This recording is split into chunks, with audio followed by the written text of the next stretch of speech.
Oh my gosh, hello. I'm so excited to be joined today by the amazing Tadhg Bowe. Tadhg is an awesome e-commerce solutions consultant for Monsoon Consulting.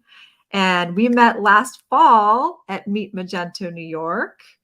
And it's such a pleasure to have Tadhg on the show today to talk all about a topic that I think a lot of people struggle with, right? It induces a lot of fear and apprehension, and that is public speaking. And Tadhg has just a ton of experience. He's going to talk to us about the 12 P's today. But Tadhg, how you doing today? How is your Wednesday going? It is going fantastic. Thank you very much, and I'm delighted to be here. Oh, It's a real honor. So oh, so thank you. thank you for being on. You're the first Irishman on the show, and I thought it was so fitting that you're coming on like what is St. Patrick's Day's in what 4 days? 4 days It's from now? So yeah, it's on Sunday, yeah, 17th. yes, so Yeah. cool. So to kick off our show, I had to do a little St. Patrick's Day quiz. So I have a few questions for you Oh my for our audience goodness.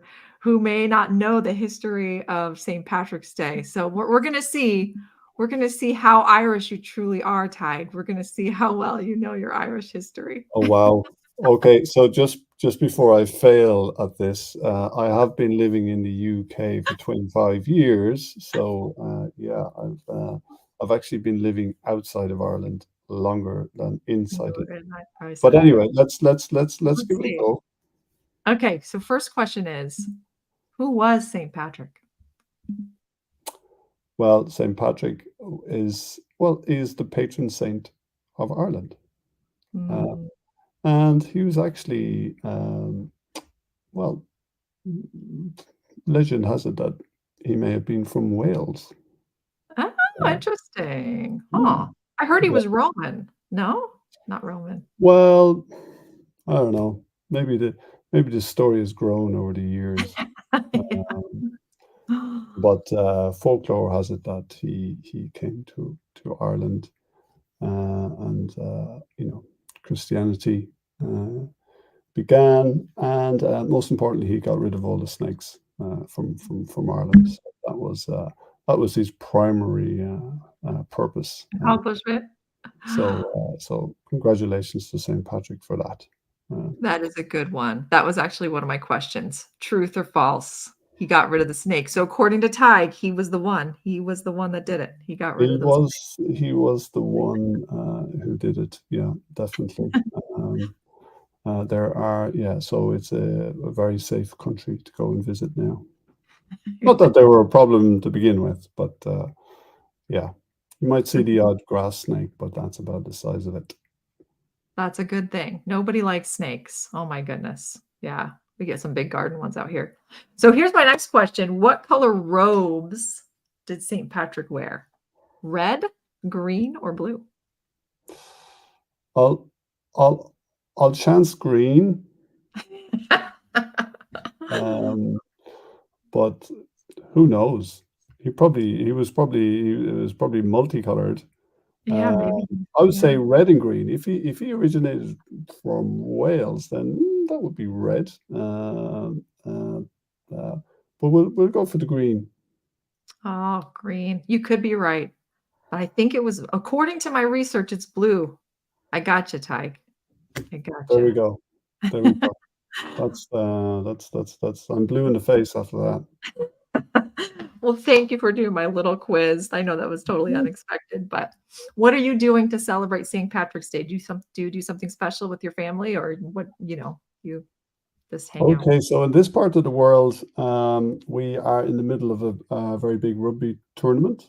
Mhm. It's called Six Nations, Mhm. and Ireland are playing. It's the final games this weekend. Nice.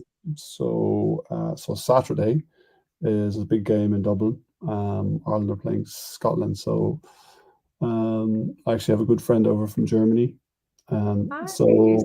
St. Patrick's Day is going to start on Saturday, and I think it could be a late night. And Sunday will probably be what we call I need to go for a cure.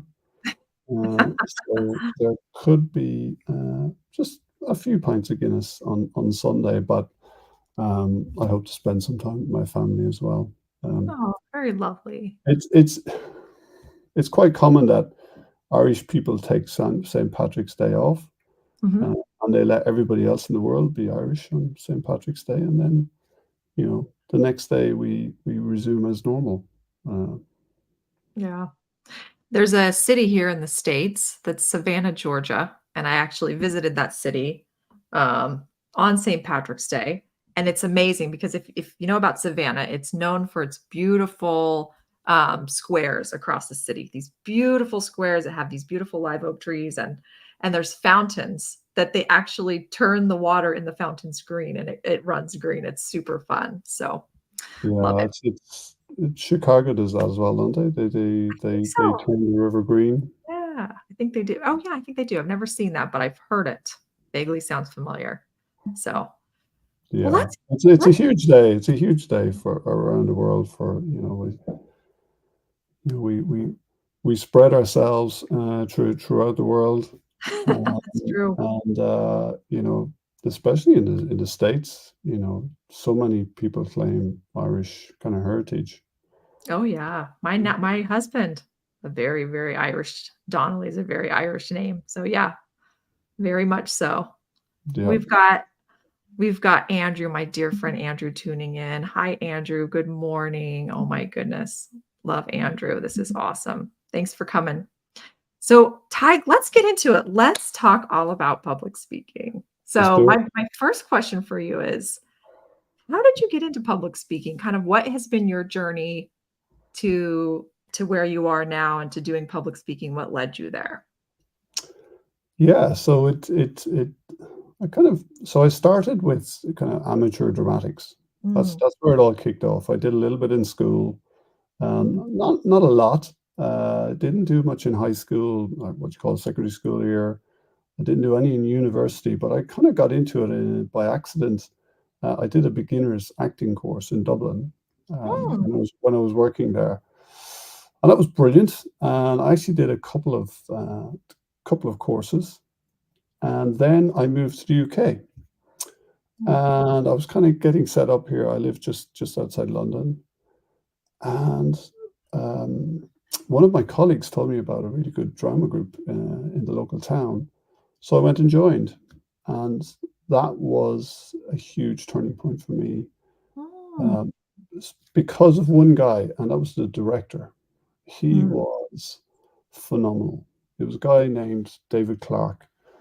Sadly, mm, he's no longer with us, but he was he was just this quintessential English, quite eccentric, real gentleman, but incredibly passionate about directing. mm. And I, I want you to try and vision this little country hall where we used to rehearse all the time. And he would sit behind a desk and he would have a script. And the kind of plays we're doing now, we're doing kind of Shakespeare and very old English plays. He'd be sitting at his desk, his script would be closed, and all he would have open is this copybook in front of him. I was always fascinated by this copybook. And he was really, really detailed about the play and where everybody stood and your moves and how you spoke and the way you spoke. So I plucked up the courage one day to just to go and look at this copybook. He kept it quite secret. And it was just this work of art inside it. He Mm. had every single move of every single scene drawn with every character, all the character initials, all the arrows, all the moves. You know, Wow. take 5 steps this way. You look at this person during the middle of the next sentence. I want you to look away and I want you to look this way. And really fascinating stuff, like game changer in terms of knowing where you are on stage and how to act. Mm, And at a certain point during rehearsals, he would then put the copybook down and he would sit back and he would close his eyes and he would start listening to the play. So Mm. he was comfortable now. He had everybody in the right positions on stage, but now he was listening to the flow. And he would, yeah, it was, from there I went on to, with some of the members of that group, to doing pantomime, which is Mm. a traditional theatre experience. I don't know if you know it, um, but it's quite hard to describe pantomime. It's a combination of storytelling, comedy, music, dance, cross-dress, slapstick humor, audience participation. It's it's a phenomenal experience, but it's even better when you're on stage. Mm. Um, and I got really involved with pantomime. Um, That's with no words, right? It's all acting without words, is that no, correct? no, Or no, there's words, there's I'll speak. scripts. Yeah, yeah. Okay. So, for example, Um, you could take, the fairy tale story, Jack and the Beanstalk, and, yeah. and bring it to life on stage, but with all the different elements.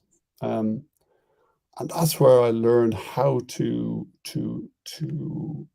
um, participate with the audience, because Mm. part of the show is in the audience. Um, so the combination of all of that in my work, um, I started to speak a little bit more, and it was through my job really that I started becoming more interested in conferences, and then hey, I can give this a go. I'm quite comfortable on stage. All I need is decent stuff to talk about. Yeah. Um, so that's how I got into it. Um, so, Mm. so I had the background, uh, being comfortable on stage. It was just having the right material to talk about. So Mm. that's how I got into public speaking, through mainly conferences. Um, and I've recently joined Toastmasters, which is the international organization. We might talk about that maybe a little bit at the end. Yeah. Yeah, I'd love to hear about your experience there. I'm going to a public speaking training course next week. It's a retreat called Heroic Public Speaking, and it's actually led by 2 former actors. So, I think they're gonna be talking all about some of those. I'm so excited to hear about the Ps, the 12 Ps, Yeah, because I think there's so much similarity there between stagecraft and acting and public speaking, and so many benefits that you bring from that. And it's fascinating to hear about that story from your about your director. I can't yeah. remember, Mr. Clark, about how detailed he was, how Oh, it specific was, he was about where you should be on the stage and which moments, and how you should deliver and where you should deliver yeah. your lines is And, incredible. and some of the P's that I'm going to talk about are from him. Very cool. Now, he had three of them that were very specific to acting on stage, but the 12 P's we're going to talk about today are more aimed at you're going to speak at a conference. Yeah. Um, uh, Very cool. Well, I have a question for you about this. Do you think public speaking is for everyone? If people out there who are listening, right? Like, there's usually a lot of fear, people have mm, apprehension, and, do you think that there are certain people that it's just, maybe not a good choice for them? Or what would you advise for people who might be thinking about it or afraid, to help them determine if public speaking is something that would be a worthwhile investment of their time? yeah, this is a really interesting one. There's no doubting, like, public speaking or public speaking anxiety it's a phobia. It's actually, did you Mhm. know it's called glossophobia? No, I didn't Um, know and that. it's one of the most common forms of social anxiety. Mhm. Now, the you know we're all, almost all of us on this planet are blessed enough to be able to speak.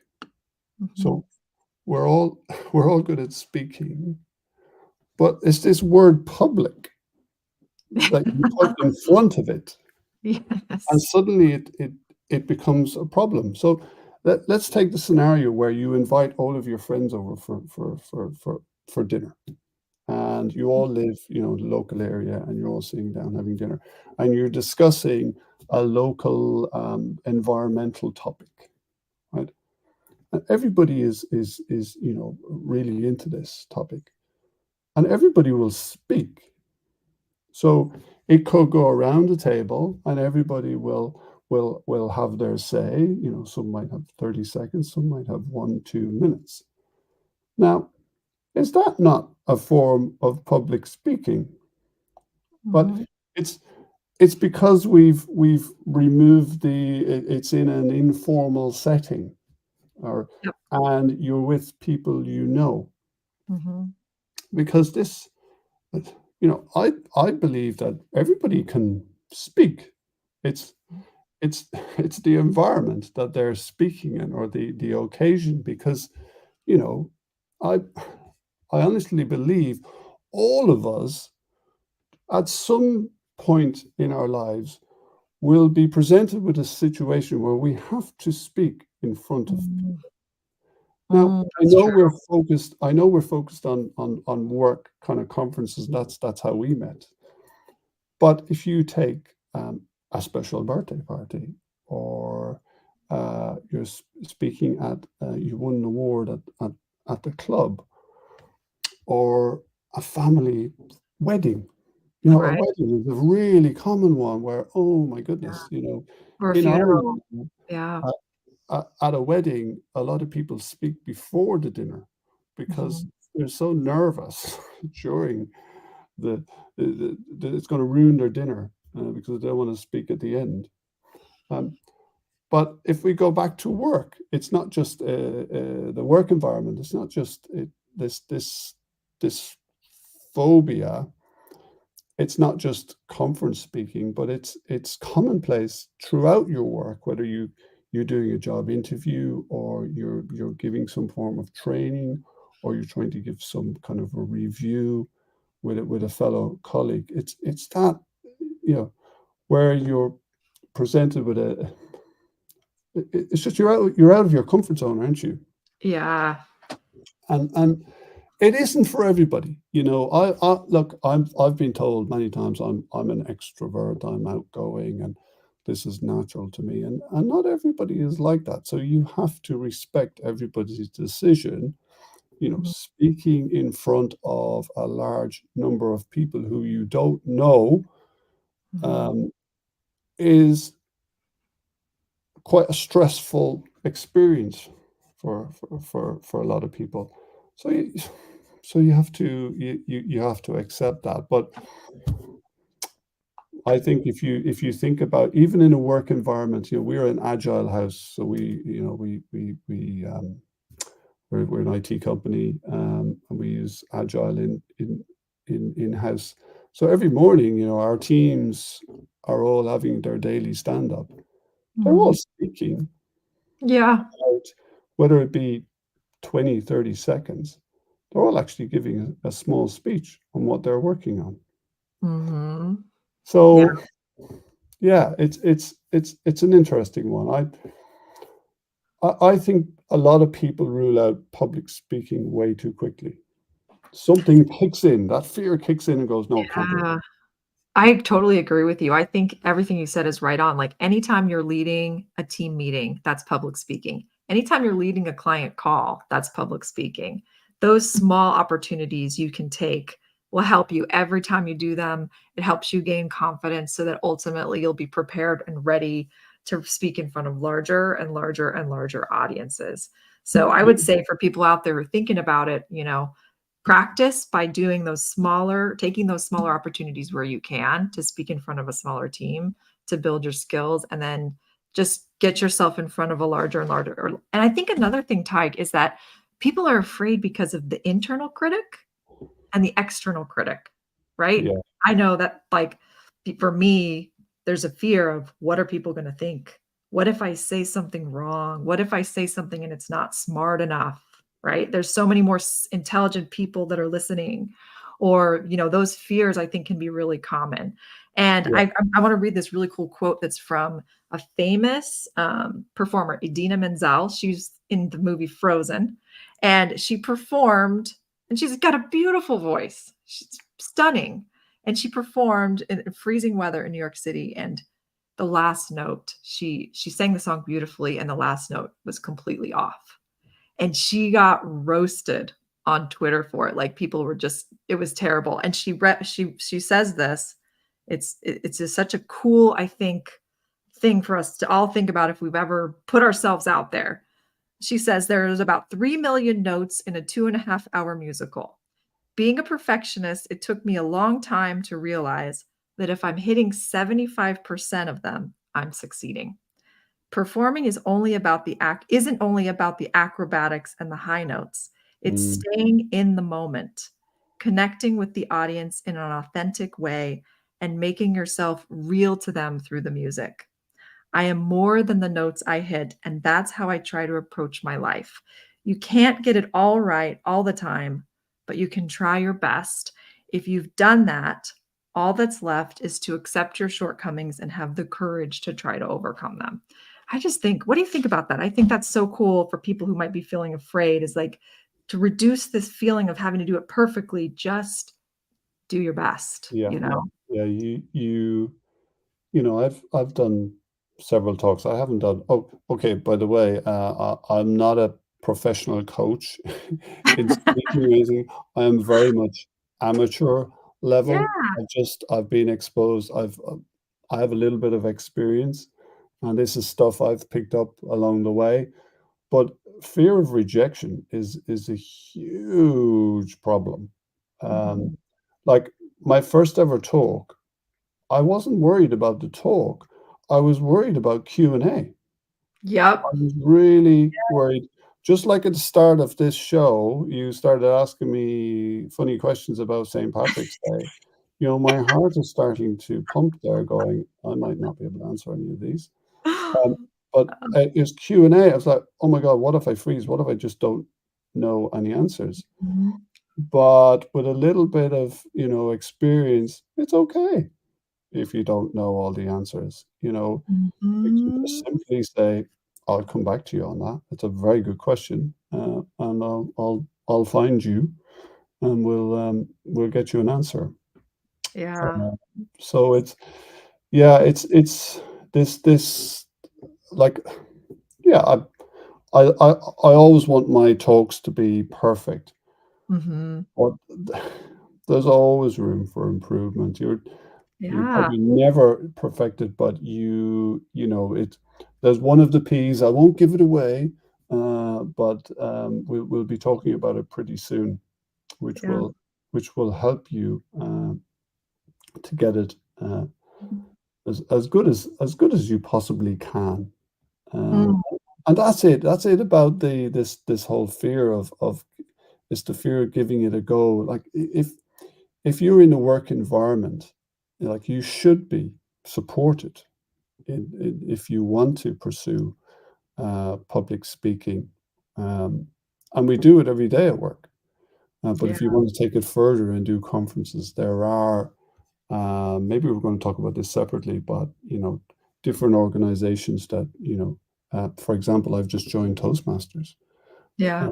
because I feel I'm now at a level of public speaking where I really want to fine tune it. And Mhm. Toastmasters is a fantastic organization worldwide. I believe it started in the US. Mhm. Um, so yeah, it's I guess if there's people tuning in or listening back to this and they're kind of thinking, um, what Mhm. what what questions do I need to ask myself? Am I ready to do this? Or is this something worth pursuing? I'd say, look, ask yourself these four questions. Mhm. Am I passionate about a particular subject or idea? Am I willing to step out of my comfort zone? Do I wish to inspire or influence others? And can I handle constructive feedback? Now, Ooh, so those four. Now, questions. okay, a lot of people will go, "Oh my God, no, I can't handle constructive feedback," for example. But it's a really powerful thing to have. But we'll get onto this in a minute, where we're talking some of the P's again. Will it's having the right people to work with. If you're if you're thinking of starting out in the public speaking arena, it's having, and you're at work, it's picking the right people to work with you. Mm, love that. That's a That's good P. Yeah. Those 4 questions are fantastic. Am I passionate about it? Let's recap yeah. those 'cause those are so good. Is it a subject I'm passionate about? The other one was, do I want to I, inspire people? Am I open to constructive criticism? And what was the 4th one again? Remind me. am I willing to step out of my comfort zone? Mm, so good. Because that's a big step. It is. You're Um, absolutely right. Mm. yeah, and and I remember at one of my old jobs, so I was a full stack Magento developer, Uh-huh. and we used to have, so I was kind of lead developer, so we used to have weekly meetings, and the developers really shy, quite introverted. So what we introduced was each week one developer would just speak for 3-4 minutes about the topic that they were working on. Nice. And that quickly expanded into maybe 10 minutes. And once they got used to it, they really enjoyed it. And they could present any way they wished. So it was starting with small steps. Yep. And some of those have gone on to present at events. That's so rewarding to be able to see that progress happen. We have a LinkedIn user, hello out there, who says that they're afraid of the Q&A too. So I think that that's such great feedback you had about if you don't know the answer, it's okay to say, I'll get back to you. It reduces some of Yeah. that. Well, I think we need to talk about the 12 Ps, Tadhg. I think we need to get into it because these are some juicy Ps, and I want to know them so I can get better at public speaking. So let's Yeah. dive in. Okay. Let's hear about these 12 Okay. Ps. Yeah. I'll pause, which is not one of them.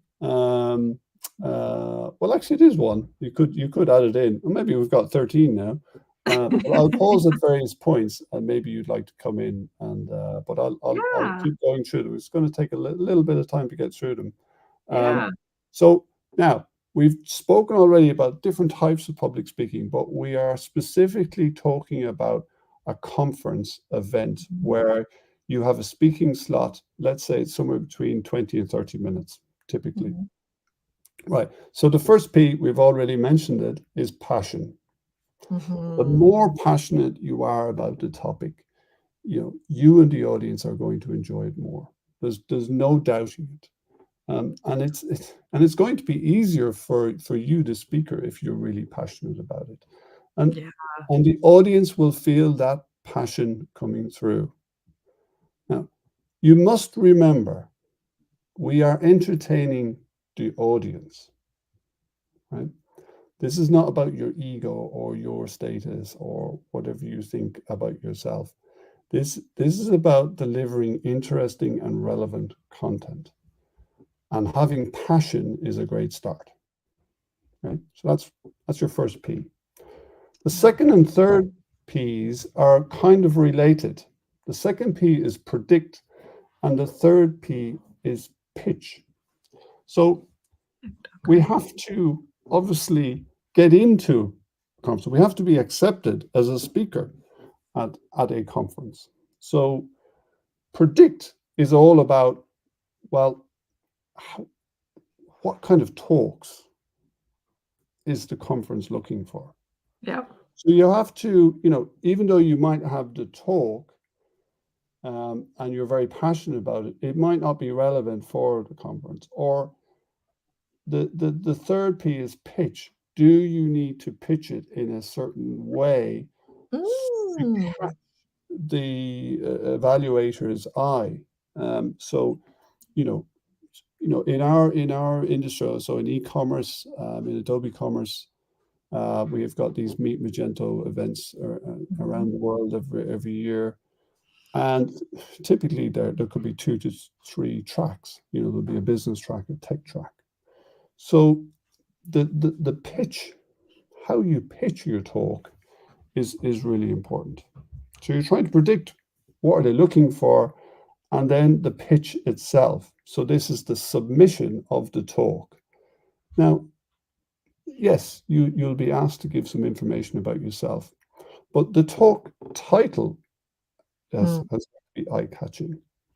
And then obviously a description of your talk, you know, don't just throw down anything, you know, try and construct it as best you can. But most importantly, your talk needs to be genuine and true to what you're going to speak about. yeah. Don't fake it. Don't create this masterpiece knowing I'm not going to be able to talk about half of this. You know, you have to be yourself. Now, um, when you're doing the pitch, this is a good time to maybe check it over with what I call a safe and trustworthy colleague at work. Mm. Somebody who is supporting you, not jealous of you. Uh, yeah. Yeah. So picking the right person is, you know, uh, a good trustworthy friend at work, or Mhm. maybe outside of work. You know, it could be a Yeah. professional colleague outside of work, Mhm. which is not a bad thing. Now, so we've predicted, we've done our pitch. The next bit you have to be prepared for is rejection, right? Yeah. You are not going to get accepted to every event. I remember the first event that I was desperate to get into, and I got the rejection email, Mm. and I was down the dumps for the rest of the day. But thankfully, I had some therapy. No, I didn't. Uh, And it didn't stop you, and you you get went on to you give get some used to it. really yeah, you went on to get some really do some really great gigs, speaking. Yeah, Yeah. it's not your fault Mhm. if you get rejected. It just either the talk just didn't fit, or for whatever reason they, you know, and you'll never probably find out. You just simply got to accept it and move on and pitch to the next event, Yeah. um, and you get used to that.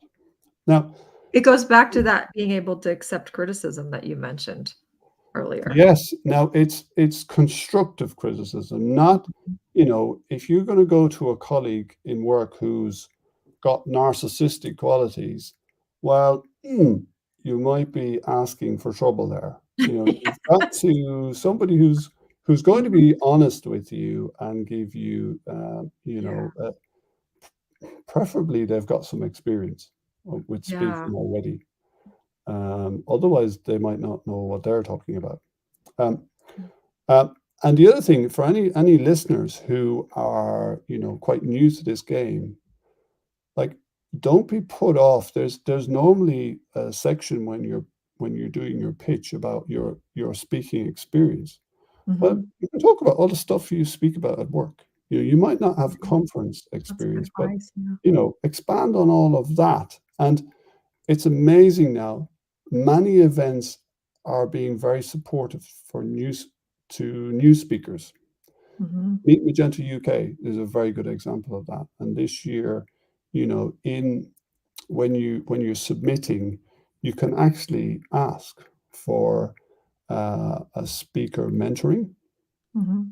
and a lot of conferences are doing that, and that's really fantastic. I think that's really great. Yeah, I mean, the Meet Magenta New York was fantastic. That was my first speaking engagement, and I remember when I was, preparing for it, Noah Okenberg, who's lovely owner of Above the Fray, who produced the show, he said, "Nicole, you've got a great story."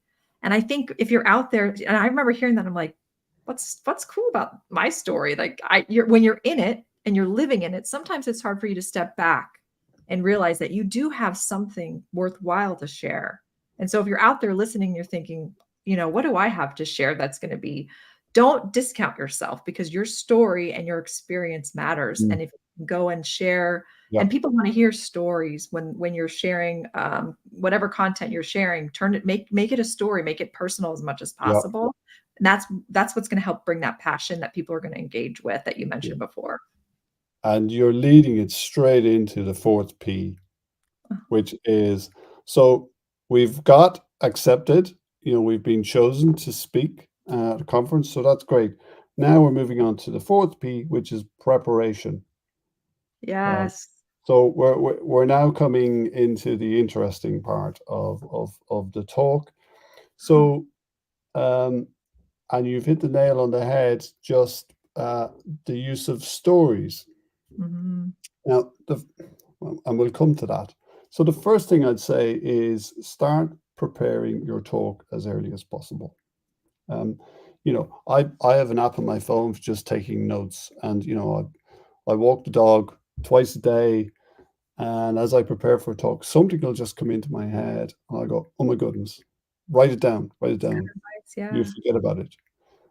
So early preparation, I think, is really important. The format of your talk is really important. Now, in our game, in a conference game, most people will decide to have some kind of slide deck, and that's absolutely fine. But then you've got to start thinking, well, how am I going to present that?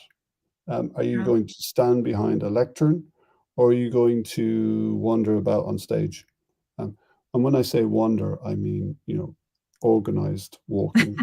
You mean not just wander out into the audience and Yeah, just yeah, walk yeah, off? yeah, yeah, yeah. Walk off, yeah, yeah, yeah. Come back Yeah. with a pint of Guinness. Mhm. So obviously you're preparing, yeah, and you're starting to put your slides together, and you're starting to visualize your successful talk. Right. Mm, Keep it positive. This is going to be a great experience. yeah. So the earlier you start, doing your homework, you know, people love, interesting statistics or graphs, um, but storytelling is fantastic. Um, Yeah, I love that advice so much. The last talk that I gave beforehand, as I was preparing for it, I was like, I really want to know more from the audience about this particular topic. Because to your point earlier, the more you understand who it is you're speaking to and what their problems are and what challenges they're having, that helps you in the pitch, like whatever you're pitching, because you're aware of whatever the needs are of the mm, audience. So it'll help with your pitch, but also with the content too, because it's going to speak to directly what their problems are. So I like to talk to people beforehand, and just have conversations to see, what do you think about this? What are you struggling with here? And that can really also help in the preparation to make sure that whatever, content you're coming up with speaks yeah, to that. you're Has you're doing your yeah, you're doing your homework. Yeah. It's really important. But then it's also important to review your talk, so your slide deck, Yeah. what you're going to speak about, maybe if you're going to use cue prompts, but it's good to review that again with a trusted colleague or friend Mm-hmm. who has experience with speaking. Okay, that's not always possible, but it's yeah, it's an advantage if if they have experience in again, the different steps as you go along to receive that kind of feedback, because they Yeah. they might see something quite quickly that, oh, because you're Yeah. so in it, you're so So in it. true. It's like the classic, two of your friends who, were in a relationship, and you can see from a distance, oh my goodness, this is just not going to last, is it? And then it doesn't last, and they go, oh my God, we were so in love, but nobody else saw that. Yeah. So it's a bit like that. You're so in your talk that, oh, there could be something fairly obvious that, oh, maybe there's a bit too much on that slide, or, Yeah. um, so we have a fantastic marketing manager in our company, Nina, and she Mhm. has a brilliant way with words. So, I would go, I would use her sometimes to, well, because I'm a techie, so my words wouldn't be great. My vocabulary is not wonderful, as you're kind of finding out right now. Mhm. But so it's good to have those kind of people on your side. Um, Yeah.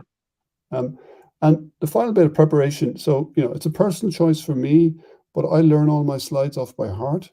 Yeah. It's just, I think that's something that's come from the stage, from Amdram, learning your lines. But if you're planning to use cue prompts, that's absolutely fine. Don't worry about it. Um, But I'm just conscious of the time because we're moving on to the fifth P, and you can repeat this P quite a lot, and it's practice, practice, practice. Mhm. So this is, so you've got all your slide deck together, and now it's time to practice it. How do you like to practice? So don't practice in silence, practice out loud. Yep. Yep. Again, if you can, practice in front of somebody. Yep. You know, Mhm. again, you're asking maybe a work colleague or not sure about a loved one, just in case they say something that causes a row, but somebody who you can, That's so funny. I always practice in front of my daughters every time, and they're good it's fun, and they'll record me, and I like to record it, so what I'll do is I'll watch it back because I always find things when I watch it back that I didn't yeah, even notice. Like, one that's time, had my hands like this because when I'm anxious, I didn't even realize I do this. I clench my hands. And so I noticed I was doing that, and this is not a very welcoming pose when you're on a stage. So I wouldn't have known it if I hadn't recorded myself and watched it back, and I recognized it. I was like, "Oh, now I gotta practice, kind of yes, keeping my hands open." That's something that yeah, helped me. uh, very good point. It's yeah, so recording yourself, but also recording yourself in the actual environment you're going to be in. Now, if you record yourself sitting down in front of in front of your laptop, in front of your screen, but you're actually going to be standing up, um, Mhm. you might get an actual fright when you go and do it. And I've got a good example of that coming up, and it hit me. It wasn't actually at a conference; it was something else. But in terms of practicing, practice out loud, practice with somebody who again will give you positive criticism or constructive feedback. Time yourself. That's Yes. really important. Now Mhm. there's nothing as bad as having to rush towards the end. So it's best to leave. So let's say it's a 20-minute speaking slot. Aim for maybe 18 minutes. You know, Yeah, that's good 'Cause advice. something might happen, there might be a slight delay getting going, but you're still comfortable. Yeah. Because, it you don't want to have that kind of rushed feeling at the end. Yeah, Um, exactly. And when you're listening to a talk when someone's rushing, you're not gonna digest all of the information that they're giving you, and the end of the talk is such an important part to kind of bring it all together, right? I mean, that's yeah, where everything comes, and so you wanna really, like, sit in that part and lean into it and have the time and the space to do yeah, that and not feel like you're that's a great advice, yeah. I love that. I never would have thought to make it a little bit shorter. That's cool. But just a tiny bit. It's kind of more peace of mind going, "Oh, if Mhm. something happens or, I'm still comfortable, I'm going to be well within my time frame." Now, Yeah. the next one is really important because this happens to a lot of us as the conference date is fast approaching and you're practicing. You might go through what's called the doubting phase, right? And this is where you've been practicing it so much, you're looking at the content, you're going, "Oh my goodness, is this relevant anymore?" You know, people are just not interested in this anymore. And that's simply because you've been practicing it so Yeah. much and you're so used to it. So stick with it, stay positive. Um, Mhm. Something I'm terrible at doing is making last minute tweaks. Mm. Don't really recommend that. In New York, you know, the best slide actually came out of my pocket uh, on a piece of paper, and I only thought of it that morning, and I didn't have Wow, time to put it in. And I actually, yeah, it was on the back of a piece of paper. that's So amazing. yeah, stick with your slides, trust them. Um, on the day you're going to be nervous. There's actually something might be wrong if you're not nervous. I agree with that. Ask Yep. the most famous sports people, singers, everybody, actors. Everybody gets a little bit nervous. It At the makes you feel venue, better, I think. You need it. Yeah, it drives you forward. It's there for a reason. Um, Although we don't sometimes like it, but it's there to help us perform a little bit better even. Um, at the venue, this is important. At the venue, take a quick look at the stage. Yeah. Um, Yep. if you're going to use a lectern, check it out. Where is it? What side of the stage am I coming on from? Um, and I've got a good example of this. But in in at a conference, I was asked to rehearse. I had a speaker mentor, but Uh-huh. we rehearsed in a different room to the actual room I was doing the talk in, and it was a different layout, Mm. and it threw me. Yeah. And thankfully, I checked out the real room, and I went, well, that was a bit silly because I was almost getting used to the other room. Right. And so if you're planning to use a lectern, for example, right, and this happened to me at a funeral. So away from conferences, I was asked to do a reading at a funeral, Mm. and it was quite an emotional day. And I had the Bible at home, and I was practicing, and I had it quite close to my face. And then I went up behind the ambo, and I put the Bible down, and it was too far away. I couldn't read it. Oh. And the microphone was kind of sticking out over it. Oh, So no. I was in this really awkward situation. Oh my goodness, I can't. Oh, do I lift the Bible above the mic? But then will people hear? This Yeah. is like all happening in a split second. So in a conference event, so always good if you can just check out the stage where everything is, and it'll just help you relax that little bit more, because those first few steps on stage and those first 5 or 6 sentences are crucial for both you and the audience. First Mm. of all, you're going to be much more relaxed. You've got those first really important sentences out, and the audience is also settled. They're going, oh, that's a nice start. Um, so that's the fifth P, practice. Quite a bit in that one. There is. That's a big P. But Uh, yeah, with the but more you practice, I completely agree with all of that because the more you practice, it's gonna help you feel more confidence, so that it yeah, reduces that stress and anxiety. yeah, Yeah. and even on the day, like, you will be prepared. Like, don't maybe don't overdo it on the day itself. Make Mm. plenty of rest. The night before. Mhm. Maybe go over your slides that morning, or but don't stress too much on the day. But the sixth P is actually don't forget to pee. Right? You you don't don't don't drink plenty of water. Maybe not too much water, or no fizzy drinks. No fizzy drinks. Yeah, you don't wanna Yeah, be burping on stage, right? yeah. But don't forget to pee before you go on stage. That's good Um, advice. Yeah. and it's incredible when you're on stage, the lights are on you. If you're new to speaking, your mouth can become incredibly dry. Yeah. Uh, and Yeah, and that's true and too. nerves probably plays a part in that. And I don't know, but it just happens. So make sure you got some water on Yeah, stage as well.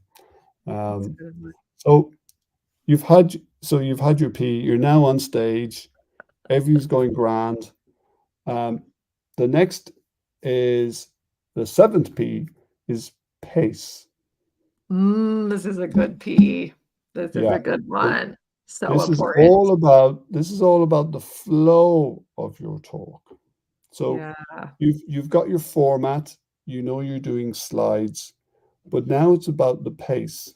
And obviously you've timed it, you're comfortable with the timing, you've practiced it.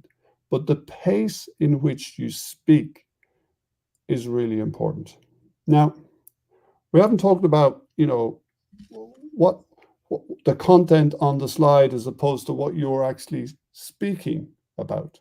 Mhm. Um, I tend to keep my slides quite minimal, not much, Agree. not many words. You know, Yeah. I want people to actually look at me on stage rather than slides. Yeah, I agree. I think when you have slides with so much information, then people get confused. They're like, "Do I read the slide or do I listen to the Yeah, speaker?" And then yeah, they're not sure. Your slide should be like complete this image, very simple. I yeah, completely agree. yeah. Yeah. And so now you might be described. Sometimes you have to describe a background to something. You know, you're Mhm. building up to something. So what they're called filler in sentences. You know, you have to give the context to what you're talking about. So they can be spoken a little bit quicker. You know, because Okay, yeah. you're trying to catch up. You're trying to get to a certain point.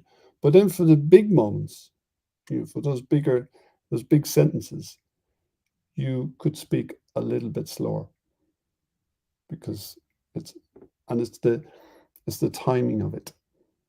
And there's a you know we could go on about this one forever, but we'll we'll we'll park it there, uh, Yeah.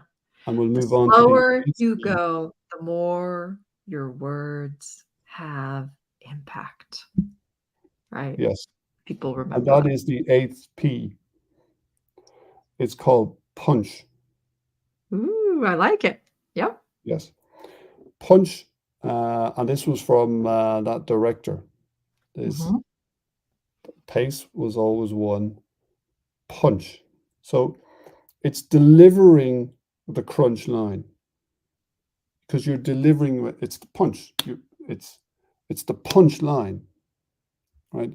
So and there's different ways of doing it. So you could be maybe you've got 3 or 4 bullet points on a slide, and then you're going to hold off because the key word or the key sentence is the next slide, which is the punch, right? Mm, So you know you could delay it, or you might not even have it on the slide. You could go, "Oh, well, I'm going to tell the audience what the punch line is." And it's not going to be on the slide. If it's already on the slide and people read it and then you say it, yeah. mm, It takes out some of the impact. it doesn't have the same impact. No. Yeah. So punch, now there's a real art I was gonna say to that's tricky. Like, that's something you gotta plan in advance to know, "Okay, this is when I'm gonna use humor, and this is what I'm gonna say at this time," and, you really have to plan that in advance, yeah, don't you think? yeah. And if uh, as I said, I don't, you know, I avoid long sentences on slides because if I want to deliver a punchline, you know, I want people actually looking at me when I deliver it, not not that they're reading. Mm. Or, you know, a lot of people will deliver, you know, a really important sentence and they're actually looking away from the audience. They're actually looking at the slides themselves, or they're looking back, or looking at the big screen. Uh, which which leads on to the ninth P, because I know we've only got 7 minutes left, have we? So I might have to, you know, obviously we didn't time this talk very well, did we? Um, I had a feeling it would go like this, Tig. I had a feeling, yeah. yeah, yeah. I Um, gotta give some love to my ear here. He chimed in a little while ago. I think this is a really good you miss 100% of the talks you don't apply for. That is such a great lesson. So, I had to give him a shout out. Thanks for tuning yes, in. That's a great point. yes. All they can It do is. is say, "No, it's worth trying," right? Well, that's All it. they can say That's no. it. And it's not your fault. So Not your don't get hung up on it. yeah. It wasn't meant to be for that. It's nothing to do with you. You move Mhm. on to the next one. But the ninth P, and Mhm. this is really important, is projection. Ooh, that's a good one. Yep. So you've got the pace, you've got your punch, but now it's projection. Now, a lot of most conferences now you're mic'd up. Yeah. But if you're ever in a situation where you're not mic'd up, it could be a smaller room with maybe 20, 30 people. Projection is really, really important. Um, and the best tip I can give you is always speak to the audience. Um, you've got to make sure your voice hits the back of the room, right? So in that scenario, you're not mic'd up. There's nothing as bad as somebody who cannot hear you. Yeah. You know, that's the end. The game is over. Um, Mhm. so project and don't. If you're not mic'd up, make sure you're always speaking to the audience. At least hit the side walls Mm, or hit the back walls. I that's always speak good. above the audience. you know, if you Google this stuff, some people always say it's good to make eye contact. I'm not a massive fan of now in a conference environment, the lights will be on you, so it's actually Yep. quite tricky to make eye contact. But sometimes you make eye contact and they're on their phone. You go, oh, are they not interested in my talk? Right. It Yep. could show you. It could show you. Mhm. So I always aim out over the audience because I Yep. know I'm speaking. Now, if you're mic'd up, of course, but it's still a good thing to do Yep. because you know you're speaking you're projecting the right way. Yep. So that's a good one. Uh, 10p, as I don't know where we go. Maybe we might have to park some of these, the final P's, but 10p is all about personality. It's Oh, about you. yeah. It essentially means just be yourself. Yep. You know, don't, it's great to look at TED Talks and it's great to do all your research into other people doing talks when you go, but if you turn around and go, oh, I'm going to imitate somebody else, it's How do how do you recommend people get in touch with themselves to know what their own, unique when you say be yourself, like if someone's trying to figure out what their own unique voice is, do you have any advice for them on what they can do to kind of like tune into that and like lean into it? hmm, that's a very good question. Um, Mhm. I might have to pass on that. That's okay. Yeah, being That's another okay. P, We'll getting good we'll at save that P's. one for next time. How about that? Yeah, but that is now that's where, joining something like Toastmasters Yeah. or, joining recognized groups or Mhm. getting some, professional, some one-to-one, where they can, maybe fine tune or work on, right, your charisma, what are your Yeah, good what's points? your unique Yeah. slant? Mhm. But but if you go on stage and, you're gonna change your accent and you're gonna try and, be something else that you're not, 9 times out of 10, it won't work. So yeah. Um, right. Should we leave it there or should we keep going? I don't mind. I think we should do the last 2 Ps. We've got Okay, some okay. time. It's okay So if we we've go a done little bit 10p. over. So 11p, again, we've touched on it. It's called pull. So it's about pulling the audience in, right? And that, obviously at the start of a talk is really important. And that's where storytelling can really play a vital role in pulling that audience in. Now, if you're confident enough, as humor works, Mhm. um, or adding in something local to that area. Mm, I was in Valencia once, yeah. and um, I picked out there was a local beverage, specific to that area. It was called horchata. Oh, yeah, And yeah, yeah, yeah, yeah. Uh-huh. so, and I had a slide. It was at the beginning. It was a slide, and I said, "Oh, it's almost like having."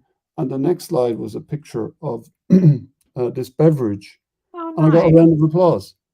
Very nice. I love that So approach. That's a I had great the idea. audience. So it's well, I think I had them, You built but the connection with I them. pull It them in. Yeah, they're with you on your journey, That's a really for your good talk. way to think about it, and I Yeah. I love the idea one thing I love to do at the beginning is, like, use an analogy or, something that you can use throughout the talk to kind of hit home the points, something that people will remember. So, it makes it so that it's not just facts and stats, but they can remember the story that you told or the analogy that you used. I Yes. think it Yeah. can help. Oh, it works a real treat. And 12p is all about your presence on Yeah. stage. How you present yourself, you know, where you stand, you talked about hand gestures. It's being open with the Mhm. audience rather than closed, Mhm. so that your presence and how you walk on stage. I've seen it so many times. You can see who has been professionally coached. They take 7 steps that way. They look at their prompt and they go make a sentence, and then they take 7 steps the other way, and then they're looking at their prompt. So, like, all of that is absolutely fine as long as you have good presence on the stage. And you're not wandering about, you kind of aimlessly, but there is actually a purpose to your presence on stage. Mhm. So yeah, that's really good. But the 13th is the bonus P before we finish is be proud. Oh, I love that. Celebrate your success. Yes. You know, So people who true. people who don't do this stuff don't realize how much work goes into It's a lot of preparing, work. practicing, and delivering a talk. So you've got to be immensely proud, even if, some of the funniest things that happen on stage are the things that are unplanned and the things that Yes. people will remember, you know. People have That's come up to true. me saying, "Oh, I remember when that happened with you on stage." And I'll ask them, "Do you remember the talk?" And they go, "No." Oh, how But funny. so, but anyway, it's So now really I have important. to know what happened. What was this thing that happened on stage? Was it something that where you just went off script a little bit, or what happened? It was a technical blackout.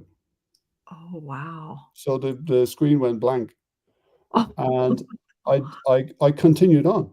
I described, well, very on nice, this slide, very and nice. people were laughing, and they enjoyed it. Now, eventually, it Yeah. got resolved within a few minutes. But people always say, I remember that because I remember you describing what was on the slide. And you used humor, and you used personality, and you had practiced enough going back to all the Ps, right? You practiced Yeah, enough to know your content, you used humor, you used your personality, and those were the things.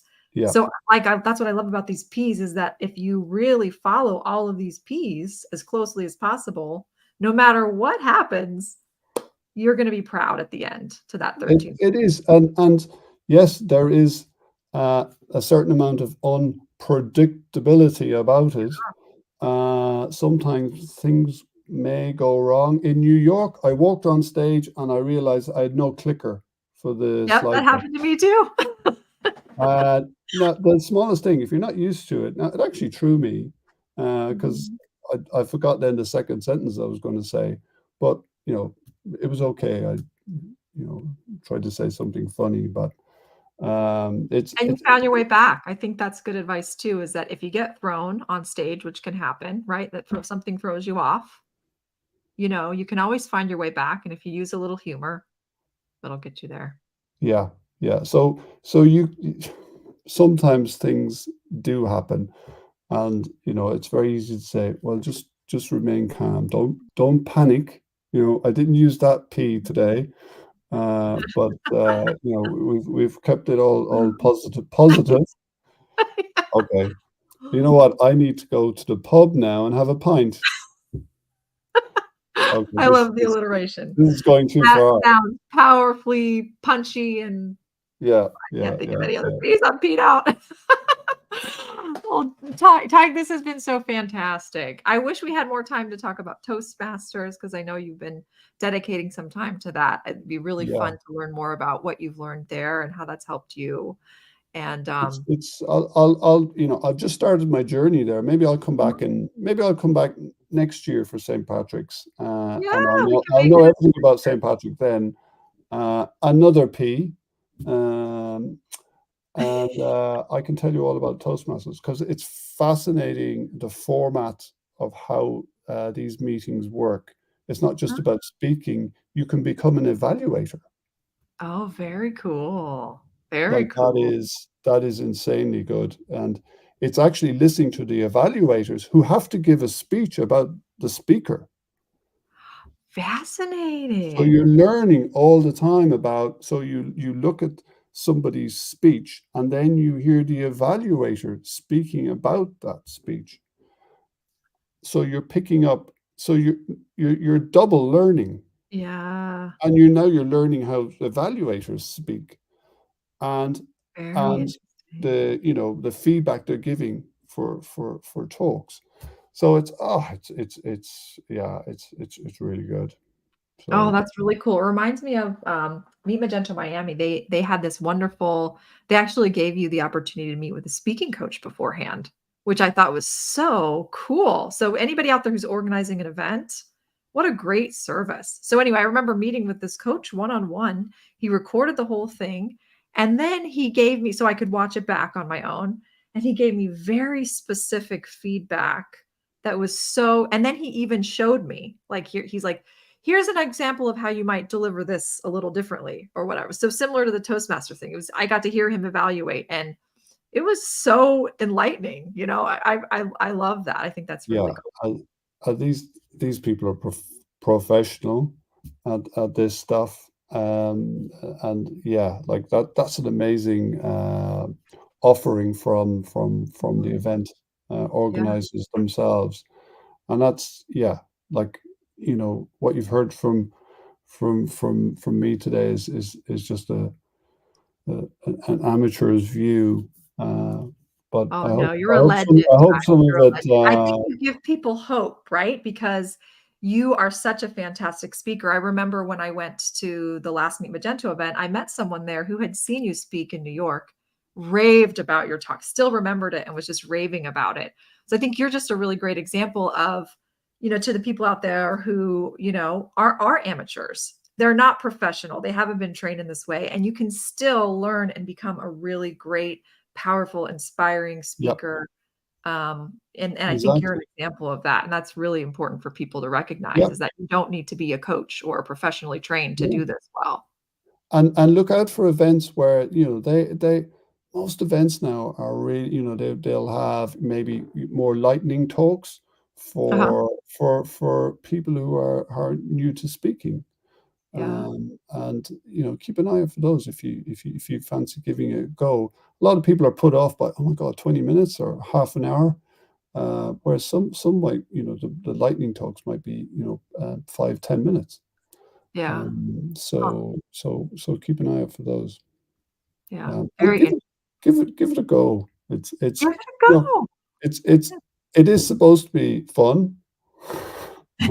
And it is fun. I You think just it's so fun. You know what I think is so fun about it is I get to meet people like you through it, right? Like, that is the coolest part about it when you do these you too. these engagements, is you get to meet so many more people that maybe you would have never known. Yep, And yep, that's that most rewarding part, is the relationships yep. that you can build, I And think. and the biggest thing for me that I've learned through Mhm. speaking is confidence. It has Yeah, given me tremendous confidence, yeah, so true. to speak in any kind of arena or Mhm. event or, wherever it may be, um, Mm. inside or outside of work. It's a great confidence boost to be able to do it. So Yeah. true, and don't we all want more confidence? Don't we all? We can all have more of that, right? So many of us, I think, struggle with, needing that more. That's wonderful. Well, confidence, yeah, it's Mhm. unfortunately the world we live in, the society we live in, it's more of a fear that, it's a fear of what others think of us, Yeah. Yep. rather than saying, "You know what? I'm gonna give it my best shot." There's an amazing book out there that I've read recently. It's called The Subtle Art of Not Giving, FUCK, Yeah. and it's all about teaching yourself to just focus on what really matters. And, you know, I spoke about this in New York and Manchester last year about, you know, you could have a boss or your line manager, and you're all constantly worried about what they're thinking about you and if you're performing and but you can't control that. You can't control another human being. So So if you true. if you turn around and say, "Look, I've given it my best shot. I'm doing the best I can. You know what? I'm really happy with that." If they think differently, um, because of all the stuff that's going on in their lives, well, so be it. If it's not meant to be. So, Yeah.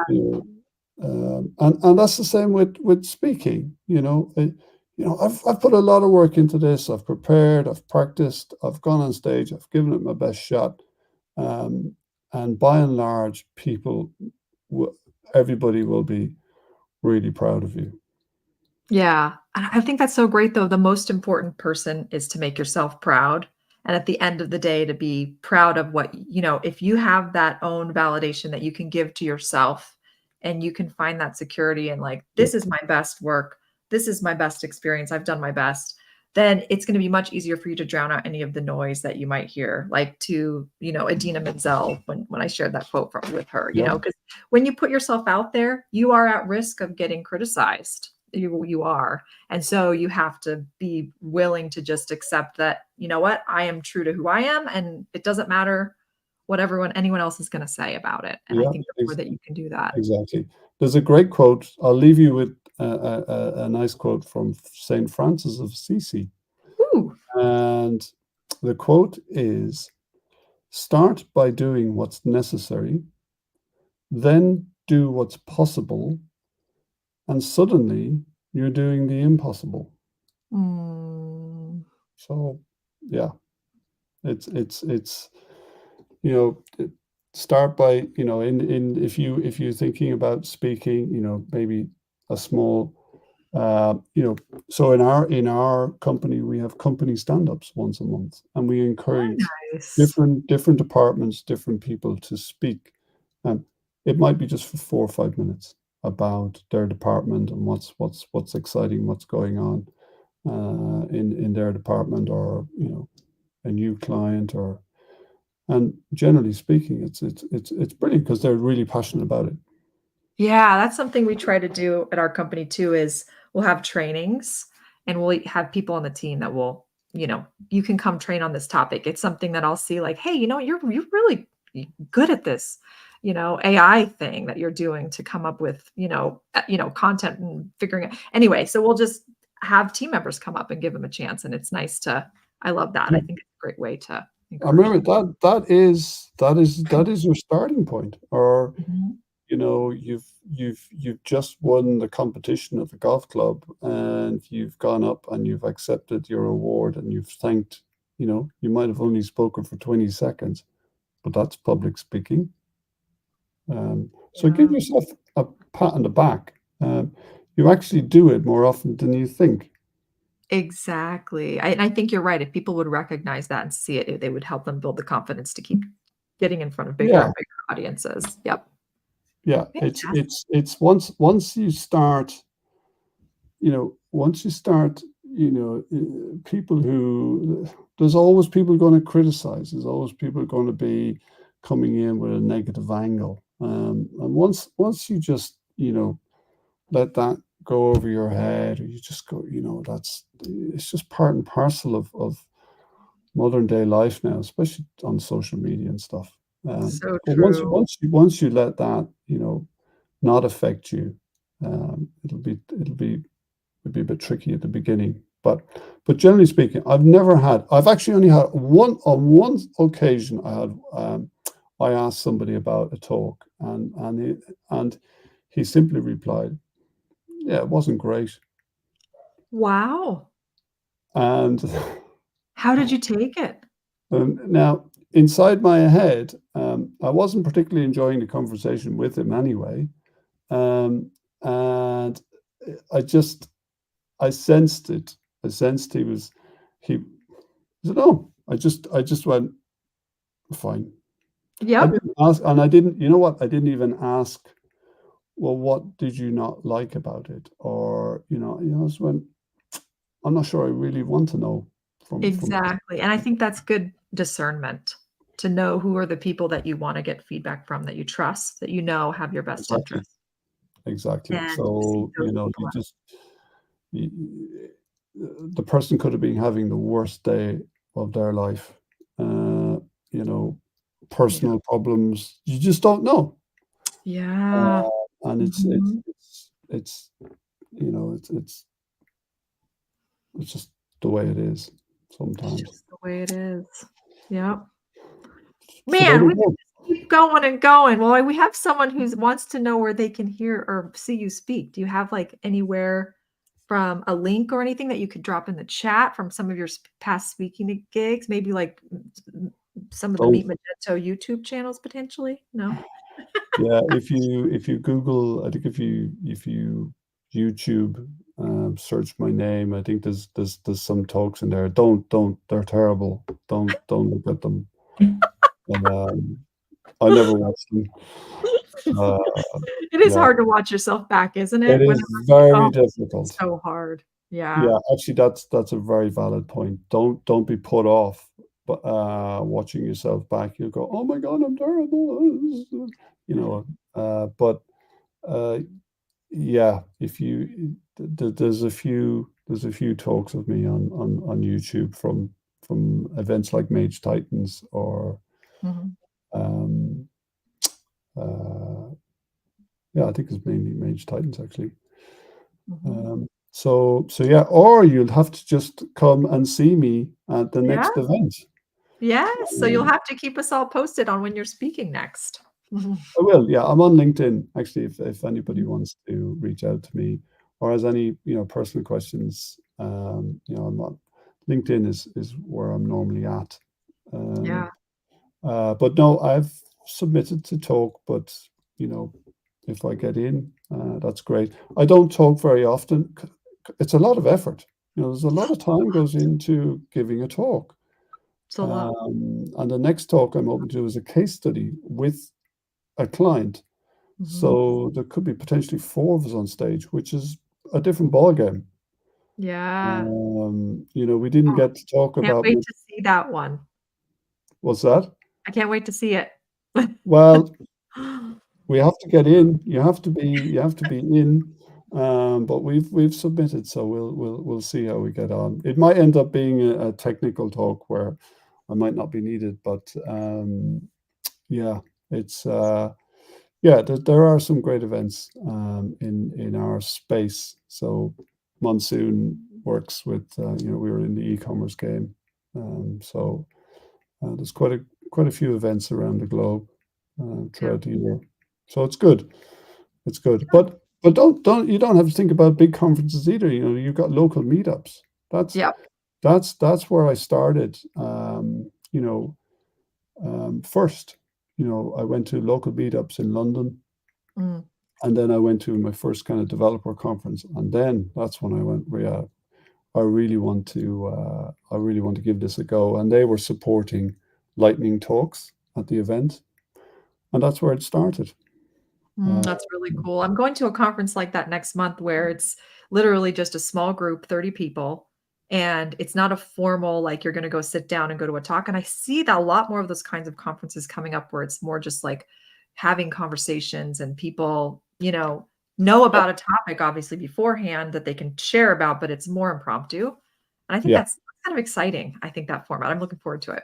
yeah. Like most, yeah. One of my favorite conferences, and we can talk about this another time, it's called Unconference, where there's actually no chosen speakers before the event. The speakers are all chosen at the event. Cool. The audience picks the speakers. So you submit your talk on a post-it note, and if you get enough stars, you speak. But a lot of them are not even speeches. They're more open topics for conversation. So you could end up in a room everybody in a circle discussing a particular topic. It's amazing. It's a conference made for conference attendees. What's Uh, amazing about that is when you have conversation like that, I think you can learn so much yeah. more about a And topic. yeah. Yeah. And a real eye opener for me at that conference was somebody quite big turned up